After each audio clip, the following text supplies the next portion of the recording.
Bugunni o'zida 3 ta odam shamollagan emas, smes yig'ib ber deb aptekaga murojaat qilishdi. Aytdim, smes yig'ib bermayman, bu sizni sog'lig'ingizga yomon ta'sir qiladi desam, sen qayerdan bilarding, men har doim olib yuraman, smes men sog'lig'imga yomon ta'sir qilmagan deb aytishdi. Yig'ib bera olmayman dedim, chiqib ketishdi.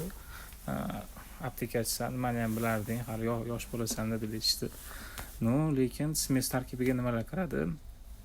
Gormon, ya'ni kortikosteroid, deksametazon, analgin, dimidrol va askarbinka qo'shib birga jo'natishadi. Bunda deksametazon qon bosimi yuqori yuradigan odamlarda qon bosimini ko'tarib yuborishi mumkin. Analgin bilan deksametazon birga qo'llanilganda qonda agranulitsitoz hodisasini yuzaga keltiradi. Ya'ni bu bir-biriga, ya'ni tushmaydigan dorilarda organizmda.